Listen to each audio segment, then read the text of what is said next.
Emily Harper's tray trembles as she weaves through La Fontaine's dining room. The clink of glasses and hum of jazz, swallowed by the weight of Victor Langley's stare. At 25, Emily's auburn hair is pinned neatly, her hazel eyes flickering with a quiet fire that betrays her waitress uniform's anonymity. The upscale Raleigh restaurant glows under chandeliers, its grand piano gleaming in the corner like a promise she's never dared to claim. Tonight, the air smells of rosemary and privilege, but Emily's focus is on balancing plates and smiles, her dreams buried beneath the practicalities of rent and survival.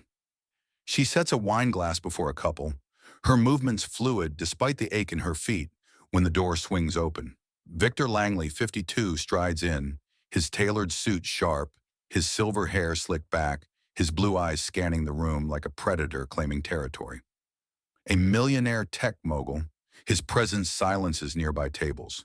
His entourage, three polished men in their 30s, trailing like shadows. Emily's colleagues exchange glances, their postures stiffening. Victor's reputation for sharp-tongued spectacle precedes him, but to Emily, he's just another table in a long shift. She approaches, notepad ready, but Victor's gaze locks onto her, a smirk curling his lips. "Emily, is it?" he says, reading her name tag, his voice smooth but edged. "You look like you're hiding something special." The comment lands like a challenge, his entourage chuckling. Emily's smile tightens, her pulse quickening, but she keeps her tone steady. "What can I get started for you, sir?" Victor leans back, sipping water, his eyes never leaving her. "Oh, I'm sure you've got more to offer than drinks." The dining room hums, oblivious to the tension brewing at table 12. Emily scribbles his order. Top shelf scotch, rare steak, her hands steady despite the unease creeping up her spine. She's dealt with difficult patrons, but Victor's calculated stare feels different, like a hunter sizing up prey. As she turns away, his voice follows. "Don't rush off, Emily. I'm curious. What do you do when you're not serving tables?" The question is a trap, his smirk widening. Emily hesitates, her hazel eyes meeting his. "I get by," she says, deflecting. But Victor's laugh cuts through. "Get by? Come on, a young woman like you must have dreams." The entourage snickers, drawing curious glances from nearby diners.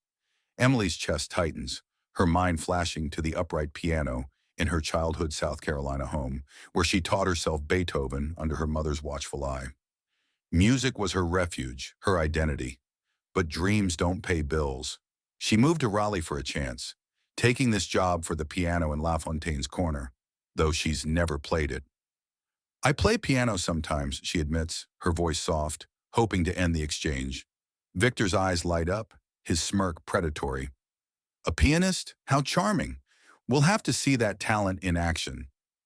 Emily forces a smile, stepping away, but his gaze lingers, a promise of trouble. She refills glasses at another table, her hands trembling slightly. Her mother's voice echoes, "Never let anyone dim your light, Emily." She clings to it, unaware that Victor's game is just beginning, the grand piano waiting to become her battlefield. La Fontaine's dining room pulses with the rhythm of a Friday night, the chandeliers casting golden light over linen tablecloths, but Emily Harper feels a chill beneath the warmth. Her auburn hair catches the glow as she navigates tables, her hazel eyes scanning for orders. But Victor Langley's presence looms like a storm cloud. At table 12, Victor holds court, his silver hair glinting, his tailored suit a stark contrast to the restaurant's soft elegance. His entourage laughs at his every word, their polished suits and easy grins reflecting his influence. Emily keeps her distance, delivering plates with practiced grace, but Victor's blue eyes track her, his smirk a constant threat. He raises his scotch, his voice carrying. "Success is about seizing the moment," he declares, glancing at Emily. "Some people just don't have the guts." His entourage chuckles, drawing annoyed glances from nearby diners. Emily's colleague, Sarah, a wiry server with a sharp tongue, leans close as they pass in the kitchen.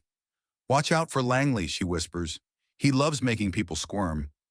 Emily nods, her pulse quickening. She's heard stories of Victor's antics, demanding impossible tasks, mocking staff for sport, but she's determined to stay focused. Back in the dining room, Emily clears plates, her movements deliberate, but Victor's voice cuts through. "Emily," he calls, his tone mock-friendly. She approaches, notepad ready, her smile professional. "Yes, sir." Victor leans forward, his eyes gleaming. "Tell me, what's a pianist doing waiting tables? Couldn't make it in the big leagues?" The question stings, his entourage snickering. Emily's fingers tighten around her pen, her mother's memory flashing, hours at the piano, her calloused hands guiding Emily's. "I'm working toward it," she says, her voice steady but low. Victor's smirk widens, sensing weakness. "Working toward it? Sounds like an excuse." He gestures to the grand piano, its polished surface reflecting the chandelier's glow. "That's a fine instrument. Surely you're not too shy to play for us." The table laughs, but the room shifts, diners turning, curious. Emily's chest constricts, her hazel eyes flickering to the piano, then back to Victor. "I'm here to work, sir," she says, deflecting, but Victor's laugh is sharp. "Work? Serving drinks isn't exactly art, is it?" Sarah, passing by, shoots Emily a supportive glance, but the staff can't intervene. Emily's mind races, her South Carolina roots grounding her, church recitals, community gigs, dreams deferred by her mother's hospital bills. She moved to Raleigh for a chance, but La Fontaine's piano has been a silent hope, not a stage. Victor's challenge hangs, the room's eyes on her, waiting for her to crumble or rise. She straightens, her voice firm. "Maybe another time." Victor's eyes narrow, his game escalating, the piano's call growing louder. Emily's resolve the only thing keeping her from the spotlight. The air in La Fontaine thickens, the clinking of silverware fading as Victor Langley's voice booms across the dining room. Emily Harper stands frozen at his table, her auburn hair catching the chandelier's glow, her hazel eyes locked on the millionaire's smug face. Victor, his silver hair slicked back, leans back in his chair, scotch in hand, his blue eyes glinting with malice. "Come on, Emily," he says, gesturing to the grand piano. "A pianist like you shouldn't hide. Give us a show." His entourage laughs, their polished suits shifting as they lean in, eager for the spectacle. Emily's pulse hammers, her waitress uniform a thin shield against the room's growing scrutiny. Diners at nearby tables pause, forks hovering, their curiosity a weight on her shoulders. She glances at the piano, its ebony keys gleaming, a symbol of dreams she's buried under years of struggle. "I'm working, sir," she says, her voice steady but strained, hoping to deflect. Victor's smirk sharpens, his tone mocking. "Working? If you've got talent, prove it. Or are you just all talk?" The words cut deep, his laughter echoing, the entourage amplifying the taunt. Sarah, hovering near the kitchen, shoots Emily a worried look, her hands clenched. The restaurant manager, a stern man named Tom, watches from the bar, his expression unreadable. Emily's mind churns, memories of South Carolina flooding in. Her mother's sacrifices, the upright piano's worn keys, the church recitals where she shone. She moved to Raleigh to chase music, but life's demands pushed her here, to late nights and aching feet. Victor's dare feels like a trap, designed to humiliate, but her mother's voice whispers, "Never let them make you small." The room quiets, the diner's eyes a mix of skepticism and intrigue. A woman in a pearl necklace leans toward her husband, whispering. A young couple in the corner pauses their meal watching. Emily's chest tightens, fear clashing with the fire in her soul.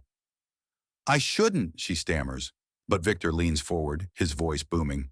"Nonsense! There's a piano and you're a musician. Show us, or admit you're nothing." The challenge lands, the dining room holding its breath.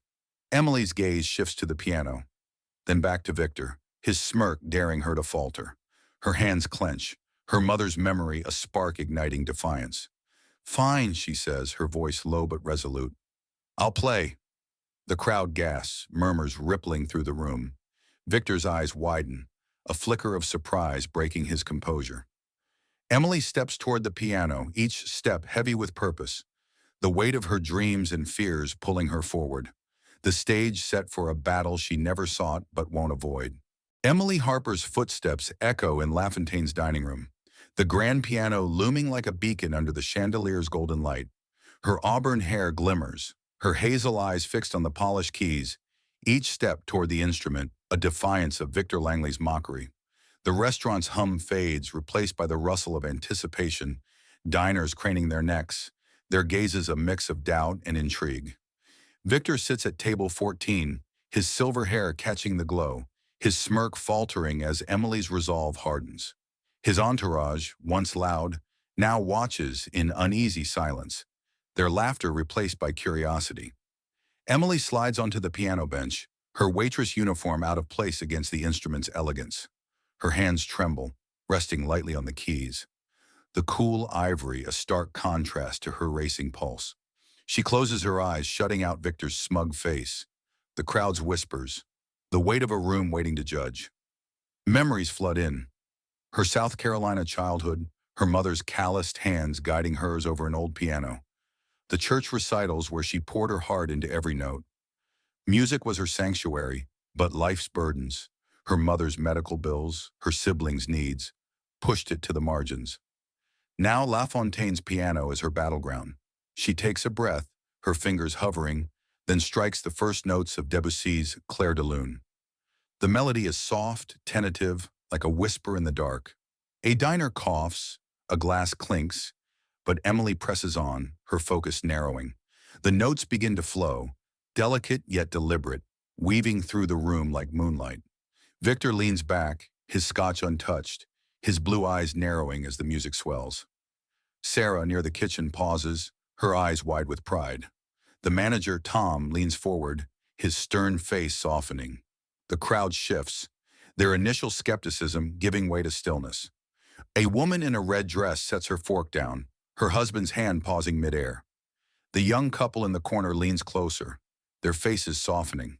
Emily's fingers dance, the melody growing bolder, each chord a piece of her story, her mother's sacrifices, her nights practicing alone, her dreams deferred, but never lost. Victor's smirk fades, his entourage exchanging glances, their bravado crumbling. Emily feels the room's energy shift, the piano's call answering her own, her talent no longer a secret but a force, ready to reshape perceptions and silence her doubter. Emily Harper's fingers glide over the grand piano's keys, the Clair de Lune soaring through La Fontaine's dining room. Each note a defiance of the doubt that sought to silence her.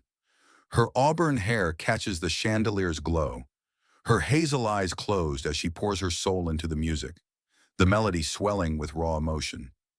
The restaurant is a cathedral now, the clinking of glasses and chatter extinguished, replaced by a collective stillness that reveres her artistry.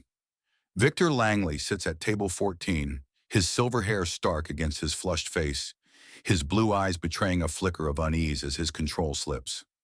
The music crescendos, Emily's hands moving with a grace that belies her years as a waitress, each chord a confession of resilience.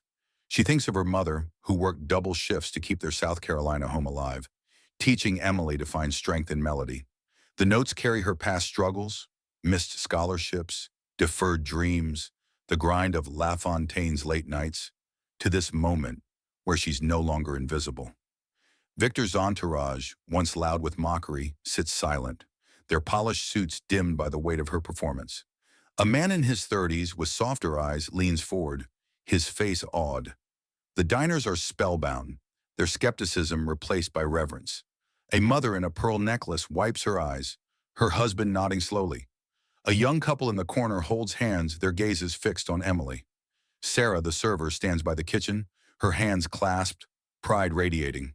Tom, the manager, watches from the bar, his stern facade cracking into a rare smile. Victor's smirk is gone, his scotch clutched tightly, his discomfort palpable as Emily's talent dismantles his arrogance. As the melody peaks, Emily feels a surge of liberation, her identity as an artist unshackled. The final notes linger, soft and resolute, a promise to herself. She opens her eyes, her hands steady on the keys, the room still hers. The silence holds a moment of reverence before the crowd's applause begins to build, a thunderous wave ready to crash. Victor's defeat is complete, Emily's music speaking louder than his mockery, her triumph a beacon for all who witness her rise. The final note of Claire de Lune fades in La Fontaine, the grand piano's resonance lingering as Emily Harper sits, her hazel eyes wide, her auburn hair catching the chandelier's glow. The dining room, once a hum of privilege, is transformed, Emily's music a spark that ignited reverence. The crowd erupts, applause thundering through the restaurant, diners rising to their feet, their cheers a wave of admiration. Emily stands, her waitress uniform a stark contrast to the artistry she's unveiled, her chest heaving with relief and disbelief. Victor Langley remains seated at table 14, his silver hair glinting, his blue eyes narrowed. He claps slowly, a hollow gesture, his face a mask of forced neutrality. His entourage, once boisterous, joins reluctantly, their polished suits and easy grins replaced by awkward glances. A man in his 30s with softer eyes claps earnestly, his sincerity a crack in Victor's facade. Emily meets Victor's gaze, her expression calm but unyielding, her triumph undeniable. Sarah rushes forward, her wiry frame vibrating with pride. "You were incredible," she whispers, squeezing Emily's arm. Other staff, cooks, bussers, gather near the kitchen, their cheers mingling with the crowds. Tom, the manager, nods from the bar, his stern face softened, a rare approval in his eyes. Diners approach Emily, their words warm. "That was beautiful," says a woman in a silk blouse, her voice trembling. "You're a star," her husband adds, shaking his head in awe. Emily's smile is shy, her hands still trembling, but gratitude swells within her. She thinks of her mother's sacrifices, her South Carolina piano nights, the dreams she'd buried. The crowd's applause is a validation, a reminder that her talent endures. Victor clears his throat, attempting a remark, but it's lost in the noise, his presence diminished. The dining room's energy belongs to Emily, her performance a quiet revolution, the applause a chorus of respect that drowns out his arrogance, her victory a light that won't fade. La Fontaine's dining room thrums with a new energy, the applause for Emily Harper's piano performance fading into murmurs of admiration. Emily stands near the grand piano, her auburn hair glowing, her hazel eyes steady, her waitress uniform now a symbol of resilience. Victor Langley, at table 52, sips his scotch, his silver hair stark, his blue eyes flickering with discomfort. His attempt to humiliate Emily has backfired, his smirk replaced by a forced smile as he tries to reclaim control. "Well, Emily," he says, his tone loud but brittle, "that was surprising." His entourage chuckles weakly, their loyalty wavering. Emily meets his gaze, her voice calm but sharp. "Thank you, sir. I just played what I know." The response is polite, but its weight lands, a subtle rebuke that silences Victor's table. The crowd watches, diners nodding, some whispering support. A man in a navy suit at a nearby table leans toward his wife. "She put him in his place." Sarah, hovering with a tray, grins, her pride evident. The power dynamic has shifted, Emily's talent exposing Victor's pettiness, his dominance unraveling. Victor leans forward, attempting recovery. "You've got a gift," he says, his voice grudging. "Not what I expected from a waitress." The comment is meant to reassert, but it falls flat, the room's energy firmly with Emily. She tilts her head, her response deliberate. "Everyone's got something to give, if you look past the surface." The crowd murmurs approval, a woman in a pearl necklace clapping softly. Victor's face tightens, his scotch glass clinking as he sets it down, his entourage avoiding his gaze. Emily returns to her station, her posture straighter, her mother's memory fueling her confidence. She recalls South Carolina nights, practicing until dawn, her dreams deferred but never lost. The diner's support lingers, their eyes warm, their respect a shield against Victor's fading influence. The night has changed, Emily's triumph a quiet assertion of worth, the power in the room now hers to wield, a testament to resilience over arrogance. La Fontaine's dining room hums with renewed life, the energy shifted by Emily Harper's radiant performance. Emily moves through the tables, her auburn hair catching the light, her hazel eyes bright with newfound confidence. Her waitress uniform, once a symbol of limitation, now carries a quiet strength as she refills glasses and clears plates. The grand piano stands silent, its keys a reminder of her triumph. Victor Langley's table, once a hub of bravado, is subdued, his silver hair stark, his blue eyes avoiding the room's gaze, his entourage's chatter muted. Emily delivers a dessert menu, her movements fluid, but diners stop her with praise.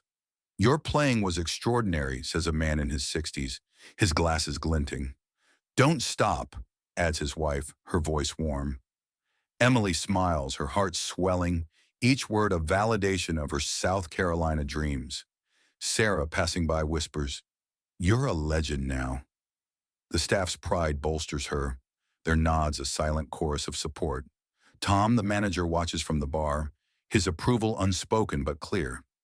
Victor's table remains quiet, his companions avoiding eye contact, their earlier laughter replaced by awkward silence.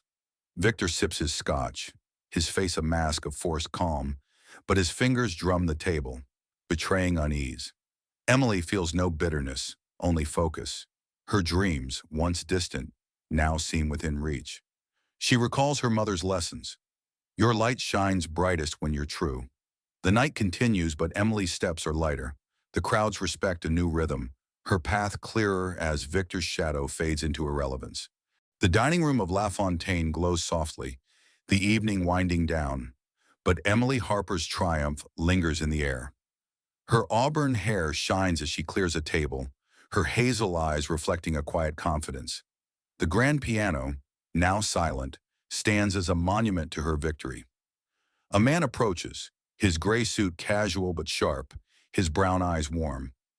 "Emily Harper," he asks, extending a card. "I'm Nathan Brooks, a music producer from Nashville. I was here tonight. That performance was remarkable." Emily blinks, the card trembling in her hand. "Thank you," she says, her voice cautious. Nathan smiles, explaining he's visiting Raleigh and wants to offer her a demo recording session. "No promises, just a chance to show what you've got." Emily's pulse races, her South Carolina dreams, church recitals, her mother's encouragement, resurfacing. She nods, accepting, her mind reeling with possibility. Sarah overhears, her eyes wide. "A producer! Emily, this is huge!" The staff gathers, their excitement infectious, cooks and bussers cheering.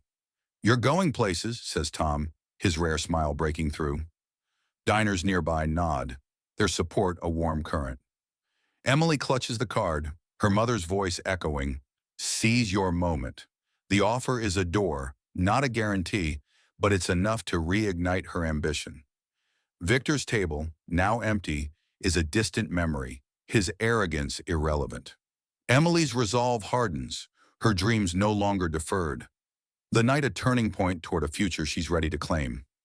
La Fontaine's dining room quiets as the night nears its end, the chandeliers dimming, but Emily Harper's presence still commands the space. Her auburn hair glows as she delivers a final check, her hazel eyes steady, her waitress uniform now a badge of triumph. Victor Langley and his entourage prepare to leave, their once loud table subdued.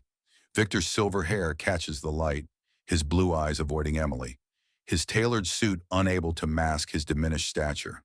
His companions, their polished bravado gone, gather coats in silence. Emily watches from a distance, her expression neutral, feeling neither triumph nor resentment. Victor's attempt to humiliate her has faded, replaced by her focus on Nathan Brooks' offer and the piano's promise.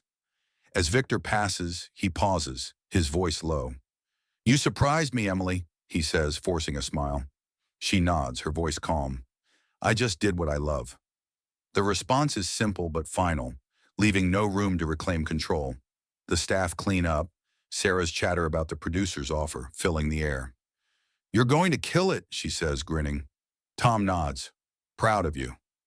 The restaurant empties, the grand piano a silent witness to the night's transformation. Emily reflects on her South Carolina roots, her mother's sacrifices, the dreams she'd sustained. Victor's exit, a quiet retreat, contrasts with her rising path. She touches the piano, her confidence unshaken, ready to step into a future where her talent, not his arrogance, defines her story.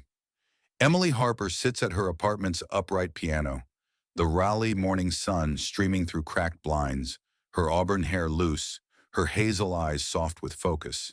The keys, worn from years of practice, creak as she plays a gentle melody, the notes a reflection of last night's triumph at La Fontaine. Her small living room, cluttered with second-hand furniture, feels alive, the air carrying the scent of coffee and possibility. Nathan Brooks's card rests on her table, a tangible link to her dreams, a step beyond her waitress shifts. She pauses, counting last night's tips, generous enough to cover rent and a piano lesson she'd postponed. The financial relief is a lifeline, but it's the crowd's applause, the staff's pride, that fuels her. She recalls her South Carolina childhood, her mother's double shifts, the piano her refuge from hardship. "You're stronger than you know," her mother would say, echo in her mind, grounding her ambition. Emily plays a chord, the sound filling the room, a promise to herself. She stands pacing, her thoughts on the demo session. It's not fame, not yet, but a chance to prove her worth. 2. The restaurant's grand piano, though miles away now, feels close. Its keys a call she's answered. She texts Sarah, who replies with excited emojis, and calls her brother, who cheers her on. Emily's resolve solidifies, her dreams no longer distant but a path she's mapping. The morning light brightens, a new dawn for her ambition, the music within her ready to guide her next chapter, her mother's legacy alive in every note. The city of Raleigh hums with morning energy, but Emily Harper's story is the spark igniting local chatter. Her auburn hair is pulled into a loose braid as she walks to La Fontaine for her shift, her hazel eyes bright with anticipation. The restaurant's facade, its polished exterior gleaming, holds the memory of her piano performance, a local legend now. Patrons who witnessed her Claire de Lune have shared the tale, their posts on social media, snippets of videos, glowing captions, spreading across community pages, turning Emily into a quiet sensation. At the staff meeting, Sarah bursts in, her phone glowing. "You're viral, Em," she says, showing a post with thousands of likes. "They're calling you the piano waitress." Tom, the manager, nods approvingly, his stern face breaking into a grin. "You've put us on the map." Colleagues cheer, cooks and bussers, recounting the night's drama. Victor Langley's defeat a shared triumph. Emily blushes, her heart swelling, but her focus is on Nathan Brooks' call, who emails to confirm the demo session for Wednesday, a professional studio in Nashville, a short trip away. Diners from Friday return, some stopping Emily to share stories of inspired dreams. A teenager taking up music, a retiree writing poetry. A local cafe displays a sign, "Support Emily Harper, our star pianist." The community rallies, their support a warm tide lifting her. She reflects on her mother's resilience, her South Carolina nights practicing under stars, the dreams now within reach. Nathan's offer is a door, the community's faith the key. Emily's ready to step through, her story spreading, her talent a beacon. The night at La Fontaine, a spark for a broader inspiration, her journey fueled by possibility. Emily Harper stands outside a Nashville recording studio, the Wednesday morning air crisp, her auburn hair catching the sunlight, her hazel eyes wide with nervous energy. The studio's glass door reflects her waitress uniform, a reminder of La Fontaine, but Nathan's Brooks demo session is her chance to transcend it. She clutches a notebook of songs, her fingers trembling, the melodies born from years of South Carolina practice now ready for the world. Her heart pounds, but her resolve is iron, fueled by Friday's triumph. Inside, Nathan greets her warmly, his gray suit relaxed, his brown eyes encouraging. "Let's make something real today," he says, leading her to a soundproof room with a sleek piano. Emily sits, the keys unfamiliar but inviting, her fingers finding their place. She rehearses Claire de Lune and an original piece, her notes weaving stories of struggle and hope, her mother's lessons in every chord. The sound engineer nods, impressed, his headset glowing. Emily's nerves ease, her music flowing, a bridge from her past to future. Back at La Fontaine, Sarah texts updates. "The staff's rooting for you." Colleagues share her story, inspiring a busser to enroll in art school, a cook to audition for a band. Emily's triumph ripples, her courage a catalyst for others. She reflects on her mother's sacrifices, her calloused hands, her voice urging resilience. You're enough. The demo session, Nathan's feedback is positive. You've got something unique, and schedules a follow-up, a step toward a career. Emily leaves the studio, the city's skyline a canvas, her dreams taking shape, her identity as an artist no longer a secret, but a truth she's ready to share. Emily Harper sits at her apartment's piano, the Raleigh evening soft, her auburn hair loose, her hazel eyes glow with certainty.